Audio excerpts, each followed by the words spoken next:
Hello everyone, कैसे आप लोग। मैं हूं फराज देशमुख, आप लोग देख रहे हैं इंटीग्रेटेड फराज। तो हम लोग पीएनसी की सीरीज़ को आगे बढ़ाते हुए डिवीजन एंड डिस्ट्रीब्यूशन का एक पार्ट देख चुके हैं, फॉर्मेशन ऑफ ग्रुप। अब उसके बाद हम लोग आज देखेंगे distribution of alike objects. Formation of group का मेन फंडा क्या है कि हम डिस्ट्रीब्यूट करते हैं डिफरेंट ऑब्जेक्ट को, और इधर हम लोग क्या करेंगे, डिस्ट्रीब्यूट करेंगे अलाइक ऑब्जेक्ट्स को। बस यही फ़र्क है बेसिक। तो इसको बेगर्स मेथड भी बोलते हैं, क्योंकि इसका जो स्टेटमेंट है कॉइन्स और बेगर के फॉर्म में होता है। Total number of ways in which n identical coins, n तुम्हारे पास आइडेंटिकल कॉइन्स हैं, can be distributed between p beggars. P beggars में तुमको बांटना है such that any beggar can get any number of coin. कोई भी बेगर को कितने भी कॉइन मिल सकते हैं, तो वो होते हैं n plus p minus one C p minus. तो मतलब क्या हो, तुम्हारे पास एन कॉइन है और ऐसा हो सकता है कि तुमने पूरे कॉइन्स एक बेगर को दे दिए और बाकी बेचारे पूरे खाली आ जाए, क्योंकि any beggar such that beggar can get any number of coin. कोई भी बेगर को कितने भी मिल सकते, पूरे मिल सकते, नहीं भी मिल सकते, आधे मिल सकते, थोड़े मिल सकते। इसका जो प्रूफ होता है हम लोग एग्जाम्पल से इसको समझते हैं। मान लो 7 कॉइन्स है तुम्हारे पास, कॉइन्स हैं आइडेंटिकल कॉइन्स, सब 1 रुपये के दिखते हैं वैसे समझो, और 3 बेगर्स हैं, 3 बेगर्स हैं, 7 कॉइन्स हैं और 3 बेगर्स हैं। ये कॉइन्स से मान लेते हैं 1 2 3 4 कॉइन्स ऐसे मान लेते हैं 1 2 3 4 5 6 7 7 कॉइन्स। अब तुमको 3 बेगर्स में बांटना है। अब इसको समझने की कोशिश करो। It's like placing partitions. मैंने 2 पार्टीशन रख दिया। देखो 2 पार्टीशन रखूँगा तो 3 टुकड़े होंगे, मतलब पहले बेगर को 2 कॉइन गए, दूसरे को 3 गए और बाद वाले को 2 गए। अब ये पार्टीशन को मैं अलाउ कर दूँ वो कैसे भी घूमे, तो कभी एक वक्त ऐसा भी आ सकता है कि पार्टीशन ऐसे 1 2 3 4 5 6 7 8 1 2 3 4 5 6 7 7 ही है, तो दोनों पार्टीशन इधर पहुंच जाए। मतलब कि वो पहले बेगर को पूरे 7 कॉइन मिल गए, दूसरे वाले को कुछ नहीं मिला और तीसरे वाले को कुछ नहीं मिला, मतलब अलग अलग पार्टीशन। अब पार्टीशन मान लो इधर आ गए तो पहले को 3 मिल गया, इसको 2 मिले, इसको 2 मिले। तो पार्टीशन जैसे मूव करेंगे तो अलग अलग पूरे केसेस मिल जाएंगे हमको कि बेगर्स को कॉइन कितने तरीक़ों से मिल सकता है। इसमें देखो पूरे मिलने वाले भी हो गए, 0 मिलने वाले भी हो गए। तो हम क्या बोलते हैं, हम इसका अरेंजमेंट लिखते हैं कि इन सब के अरेंजमेंट कितने होंगे। तो टोटल ये चीज़ें होगी 7 कॉइन और 2 पार्टीशन, तो टोटल कितनी चीज़ें होगी, ये 9 चीज़ें होगी। तो 9 फैक्टोरियल अरेंजमेंट हो गया। 9 फैक्टोरियल तरीके से कॉइन्स भी हल सकते हैं और ये पार्टीशन भी हलते रहेंगे। अब बात ये है, क्योंकि कॉइन्स आइडेंटिकल है तो 7 फैक्टर नीचे लिखना पड़ेगा, ये तो हमने पढ़ चुके। देन 2 पार्टीशन भी आइडेंटिकल है तो हम इधर 2 फैक्टर लिखेंगे। Total number of arrangement in partition and coins के इतने हो सकते हैं 9 factorial upon 7 factorial 2 factorial. This is the arrangement. इसमें डिस्ट्रीब्यूशन ही हो रहा है, ये फॉर्मेशन ग्रुप्स नहीं है, डिस्ट्रीब्यूशन, राइट। तो बच्चों अगर तुम इसको ध्यान से देखो तो ये 9 factorial upon 9 minus 2 factorial which is 7 2 factorial. तो अगर इसको और ध्यान से देखो तो ये क्या हो गया, 9c2 हो गया। Okay 9c2। तो इसको अगर हम और अच्छे से लिखें तो इस 2 को लिख देंगे 3 माइनस 1 और इधर 3 माइनस 1 प्लस 7। देखो सही है क्या। तो बेसिकली 7 बेगर्स, 7 कॉइन्स है, 3 बेगर्स है, 7 plus 3 minus 1 C 3 minus 1, p beggars है और n कॉइन्स है, तो n plus p minus 1 C p minus 1।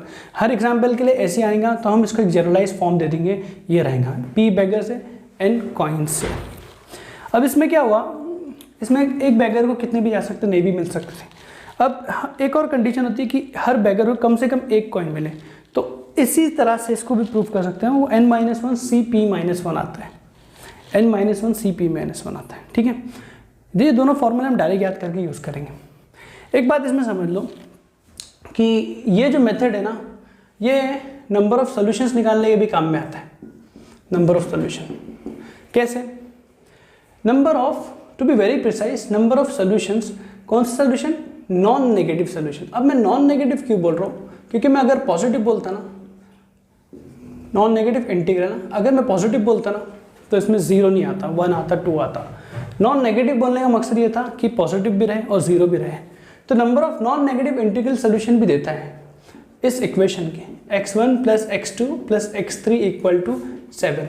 मतलब इनका एडिशन हमेशा 7 हो, ये 0 भी हो सकता है, ये 7 होगा तो ये 0 हो जाएगा। मतलब इट्स लाइक 7 कॉइन है, पहले वाले को कुछ नहीं दे रहे हो बैगर को, दूसरे वाले को पूरे दे दिए और इसको कुछ नहीं दिए।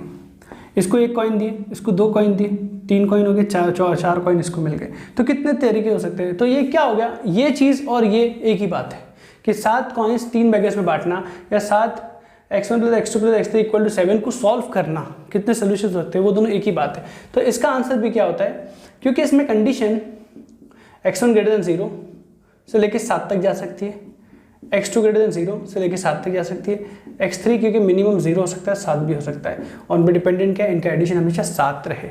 तो ये कंडीशन क्यों लिखना ज़रूरी है, क्योंकि हम x1 0 हो सकता है, x2 भी 0 हो सकता है, x3 भी 0 हो सकता है, इनको कॉइन्स नहीं भी मिल सकते हैं मतलब बेगर्स में। तो इसका आंसर भी क्या होता है, नंबर ऑफ सोल्यूशन कितने होंगे, 7 + 3 - 1 C3 - 1, इसकी जो भी वैल्यू आती।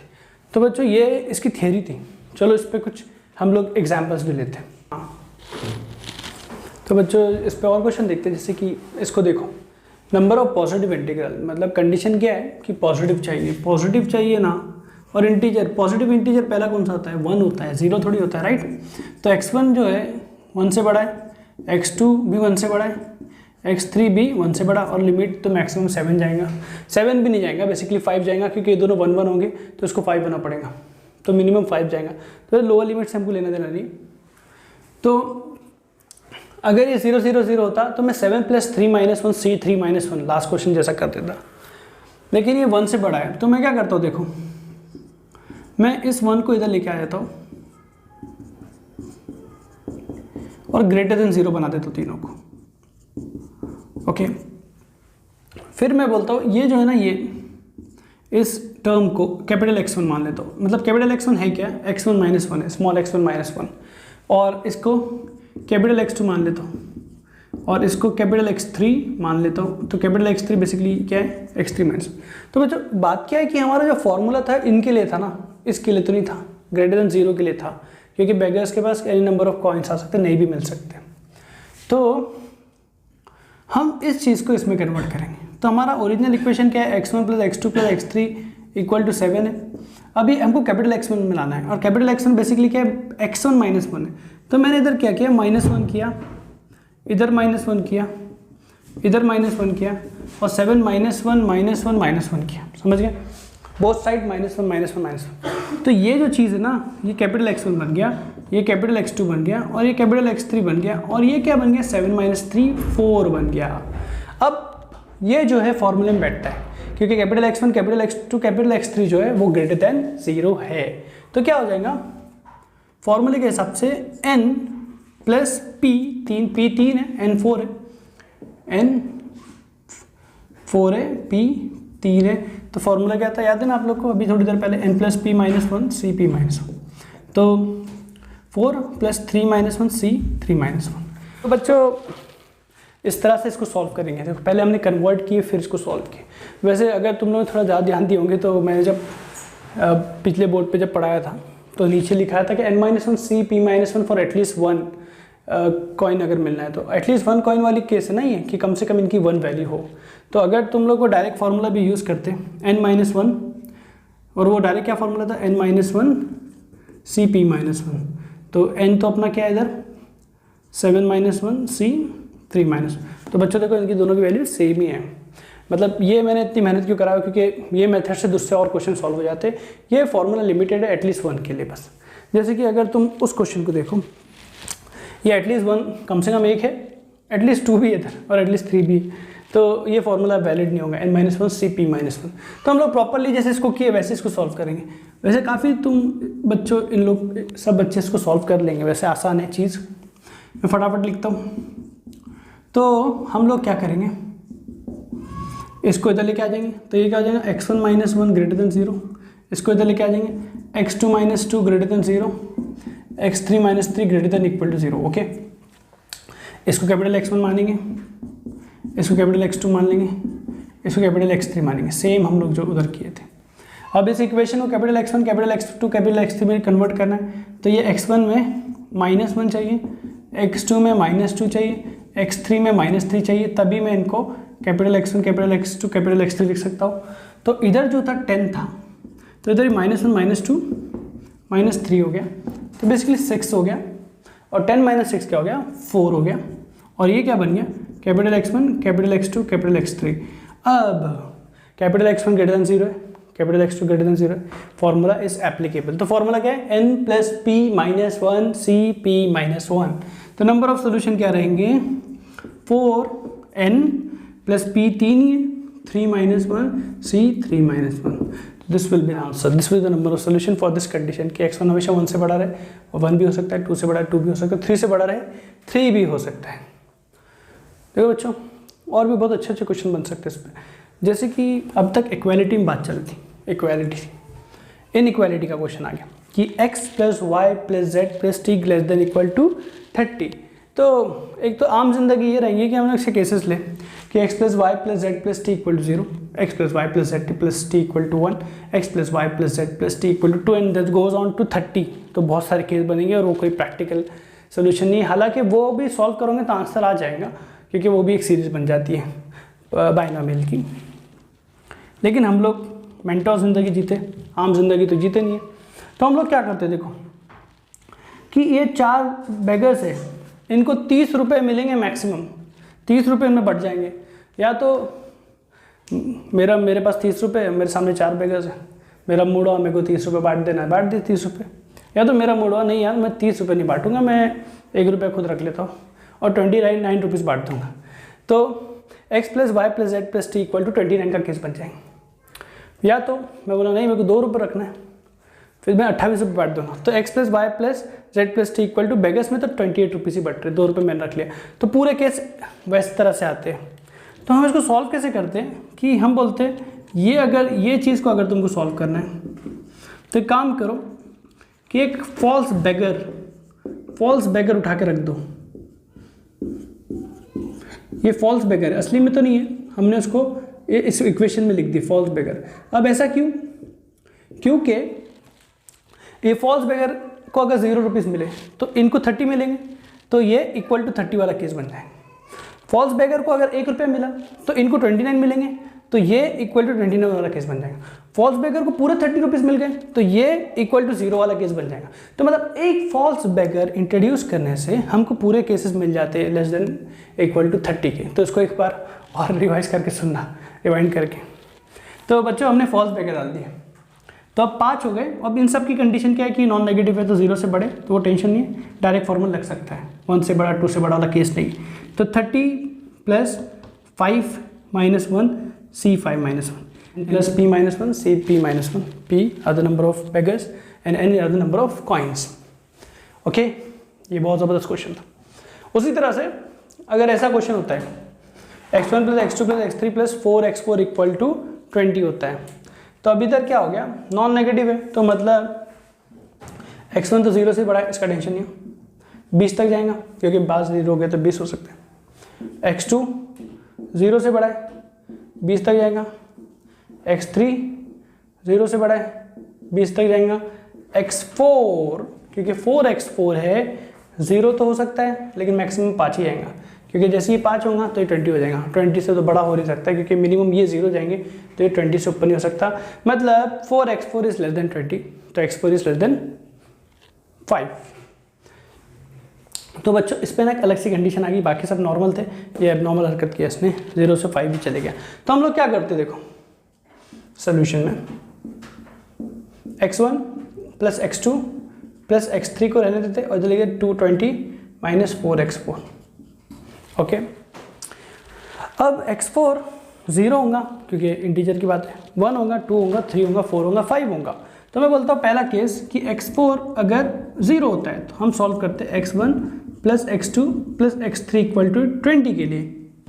3 बेगर्स हैं, 20 कॉइन है, तो हमारा आंसर आता है 20 प्लस 3 माइनस 1 C3 माइनस 1। ये हो गया फर्स्ट केस।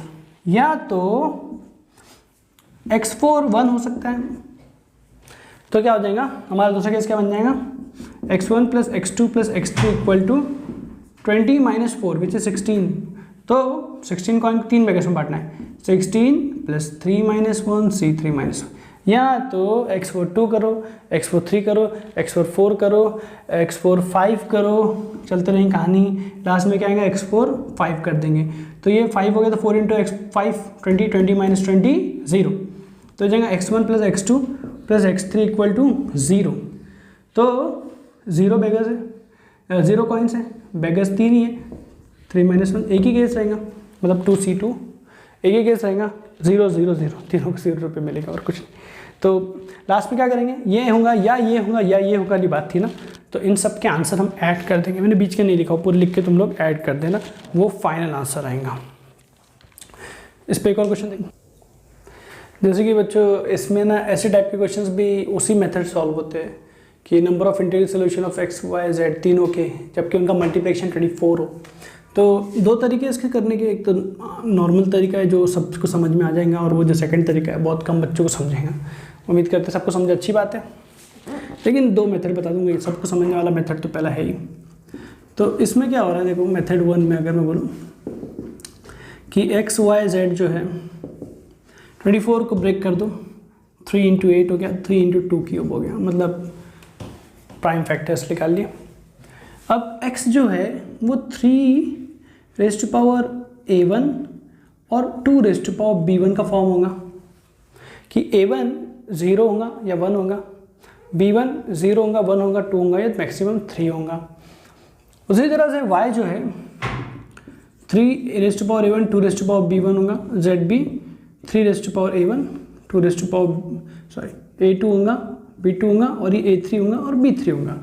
अब जब तुम इनको मल्टीप्लाई कर देते हो x y z, तो होने क्या वाला है, 3 3 3 बेस सेम है, तो ये a1 plus a2 plus a3 हो जाएगा, और 2 के ऊपर आ जाएगा b1 plus b2 plus b3 आ जाएगा। और ये किससे इक्वेटेड है, 3 रेज़ टू पावर 1 और 2 रेज़ टू पावर 3 से इक्वेटेड है।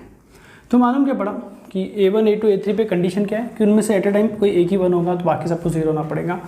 ऑब्वियस बात है, इस पे 1 हो गया तो x में 3 आ गया, तो इनमें 3 नहीं आ पाएगा y और z में, तो a1 1 हो गया तो a2 a3 0 ही होना पड़ेगा। मतलब क्या हुआ, ये डायरेक्ट इक्वेट करने से वही बात मिलती है, a1 plus a2 plus a3 जो है 1 हो गया, एक 1 हुआ तो बाकी सबको 0, ये 1 हो तो बाकी सबको 0, क्योंकि ये इंटीग्रल नॉन नेगेटिव इंटीग्रल सी है।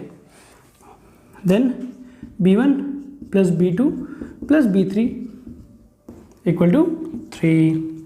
तो क्या हो गया बच्चों, यहाँ से हमको क्या मिला, नंबर ऑफ कॉइन्स 1 है, बेगर्स 3 है, 3 सीमन, तो ये मिला एक, और यहाँ से क्या मिला 3 बेगर कॉइन्स, बेगर्स भी 3 है p की जगह। अब ये दोनों का मल्टीप्लिकेशन होगा, क्यों मल्टीप्लिकेशन होगा, क्योंकि दोनों एक साथ होना ज़रूरी है, ये 1 हो या 3 हो ऐसा नहीं हो, ये 1 हो और ये 3 भी हो, तो इन दोनों का मल्टीप्लिकेशन हो जाएगा।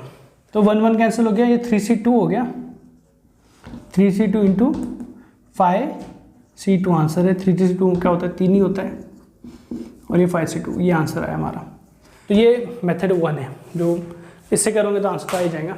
लेकिन अगर हमारे पास जनरली इतना टाइम नहीं होता है, तो मेथड 2 जिसका PNC बहुत अच्छा है, वो ये आराम से मेथड 2 भी समझ सकता है।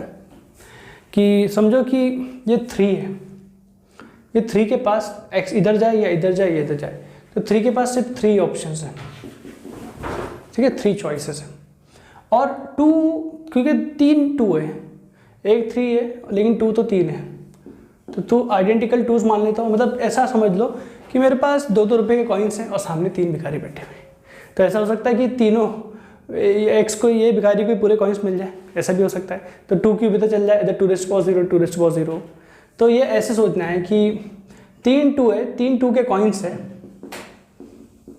आइडेंटिकल कॉइन्स है, और ये सामने 3 भिखारी बैठे, तो कैसा हो जाएगा ये x, तो भिखारी को x1 plus x2 plus x3 equal to 3 वाली बात हो जाएगी, which is 3 plus 3 minus 1 c3 minus 1।